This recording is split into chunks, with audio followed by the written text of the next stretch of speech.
Oi, galerinha! A parte marcada é a que realmente interessa no texto. Aí aqui estão as características para descobrirmos o resultado.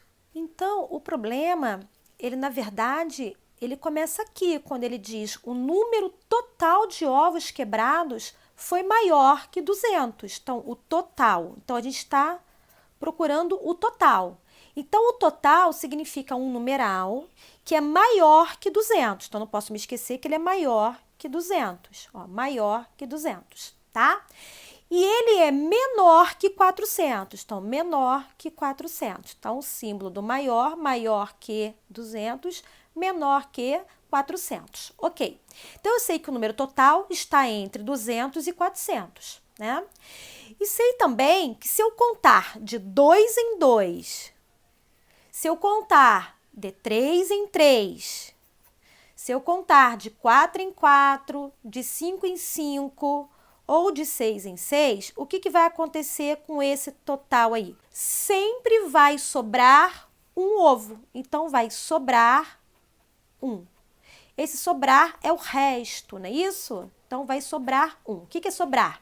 É o resto, que é o 1, no caso aqui.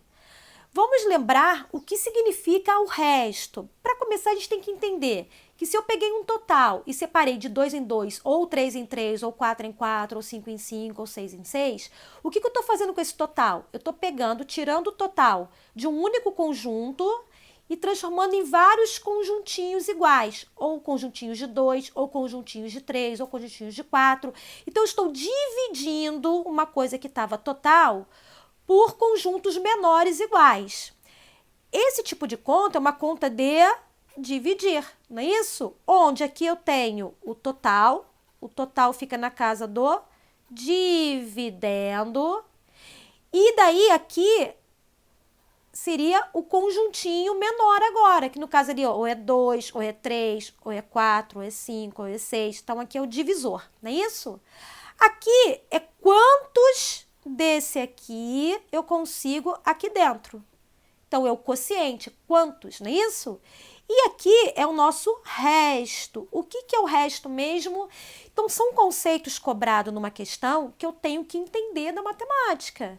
O que é uma conta de dividir? Pegar o total e separar em grupinhos menores iguais. Era um único grupo total, e agora esse total continuará sendo ele mesmo, porém em grupinhos iguais e menores. Ou de 2, ou de 3, ou de 4, ou de 5, né? São grupos menores formados a partir de um grupo maior.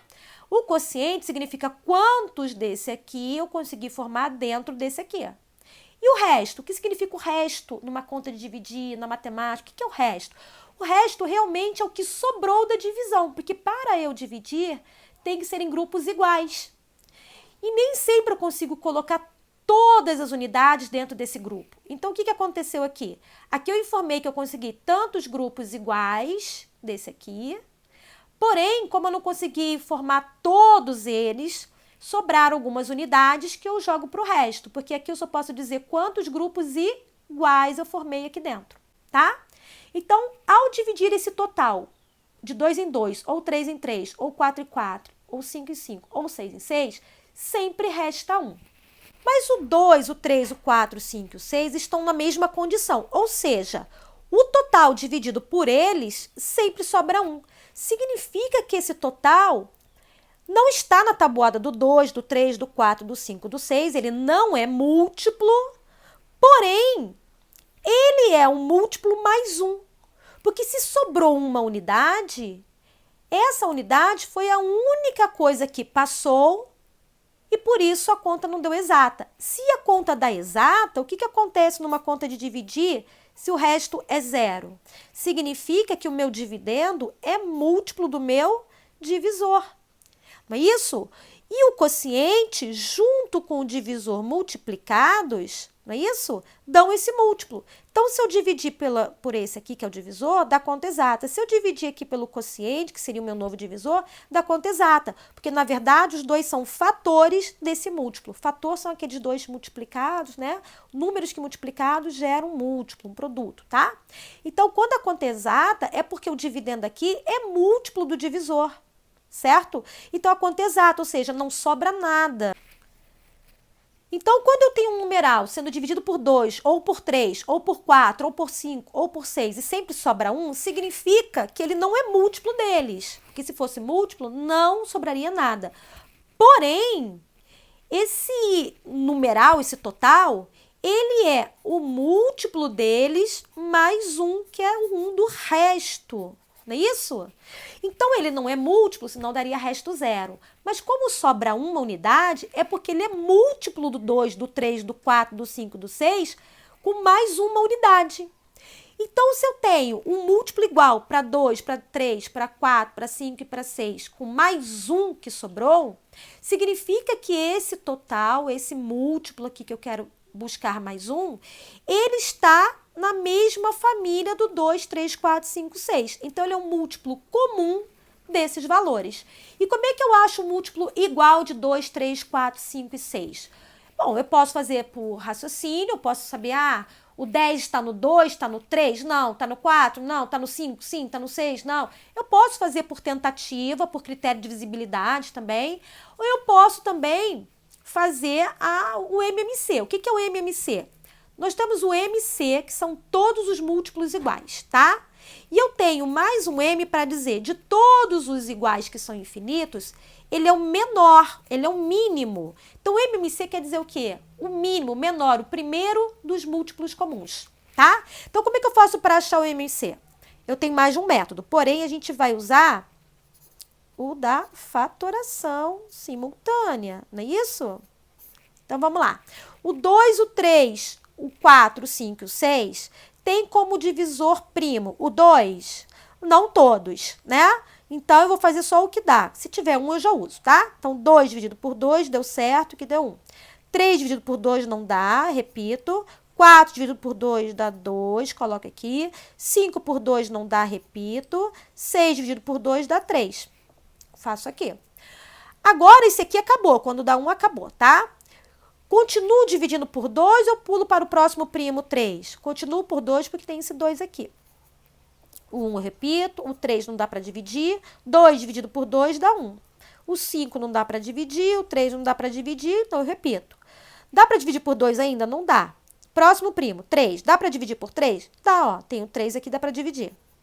Então, esse eu repito, esse aqui eu vou fazer. 3 dividido por 3 dá 1, aqui eu repito, 5 não dá. 3 dividido por 3 dá 1, acabou aqui. Agora, isso dá para dividir por 5, então 1, agora 1 também e 1, certo? Agora que a gente já tem todos os fatores primos, que também são divisores primos, né? Agora eu vou multiplicá-los. 2 vezes 2, 4. 4 vezes 3, 12. 12 vezes 5, 60. Então, 60 é o primeiro encontro entre 2, 3, 4, 5 e 6, tá? O 60 está na tabuada, ele é múltiplo de 2, de 3, de 4, de 5 e 6 ao mesmo tempo. Se ele é múltiplo desses valores, ao dividir por 2, por 3, por 4, por 5, por 6, não sobra 1, certo? Sobra nada. Então, para restar 1, o que eu tenho que fazer agora? Para 60 agora poder virar um numeral que sobra 1. Eu vou fazer mais 1 do resto. Então, agora, eu não vou trabalhar com 60, eu vou trabalhar com 61. Só que nós temos mais uma característica do problema que diz o seguinte: o numeral que a gente está procurando, ele está entre 200 e 400. Então, ele é maior que 200, menor que 400. Então, 61 não pode ser. E outra coisa que o problema estava dizendo, que agora eu vou anotar aqui no final. Além dele ser maior que 200, menor que 400, divisível por 2, 3, 4, 5, 6, sobrando 1, ao dividir por 7, não sobra nenhum. O que é não sobrar nada mesmo? O resto ele é zero quando aqui é múltiplo desse aqui. Então, esse é múltiplo e esse com certeza é divisor dele. Então, ele não é divisível por 2, 3, 4, 5, 6 porque sobra 1, certo? Então, ele é um múltiplo mais 1. Mas do 7, vou colocar aqui, ó, do 7, ele é. Então, ele é múltiplo de 7. O que é ser múltiplo de 7? Ao dividir por 7, a conta dá exato. Então, eu sei que o numeral que eu estou procurando, está entre 200 e 400, não é isso? Está entre 200 e 400, não é isso? Então, ele está aqui no meio, não é? Ele é múltiplo de 7, né? Ele é múltiplo de 7, ele é da família do 7, então não sobra nada. E ele é múltiplo de 2, 3, 4, 5 e 6, mais um de resto, certo? Então, ele é múltiplo de 2, 3, 4, 5 e 6, mais o resto 1, tá? Então, a primeira coisa que a gente fez foi colocar o 2, 3, 4, 5, 6 numa mesma situação. Qual situação? Achar um múltiplo que ao mesmo tempo é de 2, 3, 4, 5, 6, para depois somar mais um, tá? Então, aqui no caso, a gente fez o primeiro múltiplo, é o 60. Então, a gente descobre com o primeiro múltiplo que ele vai pular de 60 em 60 para, de novo, se encontrarem os números 2, 3, 4, 5, 6, mas eu não posso esquecer do mais um. Então, como é entre 200 e 400, eu sei que o primeiro, que é o 60, é muito pequeno. Então, eu vou pular 60, daria 120. 120 mais 1. Só que 120 mais 1 também é pequeno, porque é entre 200 e 400. Então, 60 uma vez, 60 duas vezes, 60 três vezes, também vai ficar pequeno. 60 quatro vezes. Olha lá, 240 mais 1. Será que dá certo? 240 mais 1 dá 241. Bom, está entre 200 e 400, não é isso? Mas ele também tem que ser múltiplo de 7. Como assim? Ao ser dividido por 7, não pode sobrar nada. Será que dá certo? Vamos ver. 241, ao dividir por 7, será que dá certo? 24 por 7, dão 3. 3 vezes o 7, 21. Como eram 24, sobram 3. 31 por 7, não vai dar certo, ó.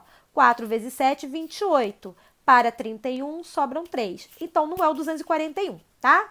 Então, não é o 240, que é o 60 vezes 4. Então, 60 vezes 5, 300. 300 mais 1, 301.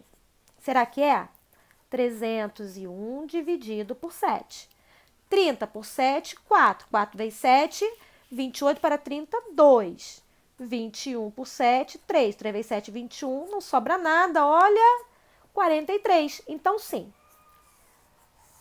Ah, mas será que não tem mais um? Será que tem? Vamos ver. 300 é o 60 5 vezes. Agora, ele 6 vezes daria 360 mais 1, 361. E ele 7 vezes já iria para 420 mais 1, 421. Então, ele estaria fora. Então, ele teria que ser aqui dentro, não é isso? O 361, ao dividir por 7, ó, vamos ver se vai dar certo. Ó, 36 dá 5 vezes 7, 35 para 36, 1, ó. 11 por 7, 1 vezes 7, sobram 4, ó. Então, não tem como, é um só mesmo, tá? Não tem mais de uma possibilidade. Não neste caso aqui, não neste tipo de problema, dessa forma aqui, tá? Então, 301 é o numeral que a gente está procurando, tá? Então, 301 é o número total. Então, agora que a gente conseguiu achar que 301 é o total dentro dessas características todas do problema, tem aquela última parte que diz: eu vendo 7 ovos por R$ 8,50, R$ 8,50. Quanto vocês me devem ao todo pelos ovos quebrados? Bom, agora a gente já sabe que ela tinha 301 ovos para vender, certo? Então, aqui é o total de ovos. Ok. Quando ela pegou 301 ovos e separou de 7 em 7, ela colocou o valor de R$ 8,50 para cada conjunto de 7, né? Então, eu descobri aqui, através da nossa conta anterior, que o 301 dividido por 7 dá um total de 43 grupos completos. Então, ela tem 43 caixinhas de ovos, com 7 ovos lá dentro. E esse 43 aqui, essa quantidade de 43, cada uma custa R$ 8,50, certo? Então, o que eu vou fazer agora para descobrir quanto os meninos estavam devendo para a dona Joana, já que eles quebraram essa quantidade de ovos? Vezes R$ 8,50. Não é isso? Uma caixinha vale R$ 8,50. 43 caixinhas valerão 43 vezes R$ 8,50. Não é isso? Então, eu venho aqui, colocar mais para baixo aqui para dar espaço. Então, vamos lá. Então, eu tenho 43 vezes 8,5. Ai, por que 8,5, tia? Porque, na verdade, 8,5 é igual a 8,50, tá? Como esse zero no final não faz diferença, eu corto, dá na mesma, tá? 5 vezes 3, 15, vai 1. 5 vezes 4, 20, com 1, 21. Fiz essa... Eu tô fazendo como se fosse 85 normal, tá? Vejam que eu tô fazendo como se fosse normal 85. Então, primeira casa seria a casa das unidades, né? Do 85, fiz, beleza. Vou para a casa das dezenas agora, supondo que fosse 85, tá? 8 vezes 3, 24, vão 2. 8 vezes 4, 32, com 2, 34. Então, acabei de fazer essa parcela, venho aqui, somo as duas parcelas que eu multipliquei. 5, 1 mais 4, 5 também, 2 e 4, 6, 3 mais nada, 3. O resultado é referente a 85, porém o numeral é 10 vezes menor. Como é que eu sei? 85, a vírgula estaria aqui. Como ela está uma casa para a esquerda, é porque 85 está 10 vezes menor, não é isso? Então, eu venho aqui, na situação toda, somente o de baixo foi quebrado. Então, quantas casas eu tenho aqui embaixo? Uma só. Significa que eu tenho que dividir por 10, como esse aqui estava. Então, eu venho aqui, ao final do meu número inteiro, e uma casa para a esquerda, quebrei em 10 partes, dividi por 10. Então, o total é R$ 365,50. É quanto eles devem para a dona Joana, já que eles quebraram essa quantidade de ovos, tá? Então, é letra C. Letra C.